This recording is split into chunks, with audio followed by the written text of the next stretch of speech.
చాలా కాలంగా ఇండస్ట్రీలోనే ఉన్నా సరైన సినిమా పడక చిన్న హీరోగానే మిగిలిపోయాడు నాని. భలే భలే మగాడు వైతో నాని న్యాచురల్ స్టార్ అయిపోయాడు. ఈ బీబీఎం బ్లాక్ బస్టర్ అవడంతో మంచి జోష్ మీదన్న నాని ఇప్పుడు కేర్ఫుల్గా ప్రాజెక్టులు చేస్తున్నాడు. స్టార్ హీరోలకి ఫ్యాన్స్గా యంగ్ హీరోలు యాక్ట్ చేయడం, ఆ రకంగా వాళ్ళ ఫాలోయింగ్ని అడ్డం పెట్టుకుని తమ సినిమాలకి క్రేజ్ తెచ్చుకోవడం అనేది ఎప్పటి నుండో జరుగుతుంది. కానీ స్టార్ హీరో అయ్యాక కూడా ఓ సీనియర్ హీరో ఫ్యాన్స్ అసోసియేషన్కి ప్రెసిడెంట్గా యాక్ట్ చేయడం మాత్రం ఇప్పుడే జరుగుతుంది. చూస్తుంటే అది నానికే సాధ్యమేమో అనిపిస్తుంది. ప్రస్తుతం అందాల రాక్షసి ఫేమ్ హను రాఘవపూడి డైరెక్షన్లో ఓ మూవీ చేస్తున్నాడు నాని. ఈ మూవీలో అనంతపూర్ నందమూరి బాలకృష్ణ ఫ్యాన్స్ అసోసియేషన్ ప్రెసిడెంట్గా కనిపించబోతున్నాడు నాని. అంతేకాదు చేతిపై జై బాలయ్య అంటూ టాటూ కూడా వేయించుకున్నాడు. సైజ్ 0 ప్రీమియర్ షోలో నాని చేతిపై ఉన్న ఈ టాటూనే సెంటర్ ఆఫ్ అట్రాక్షన్ అయింది.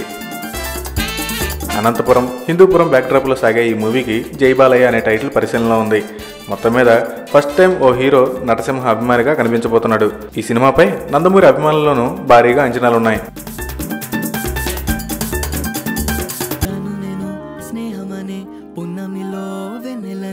దాటుకొని ప్రేమానే నింగిలో నగువలల్లే ఒకే జంటై తరించాలి.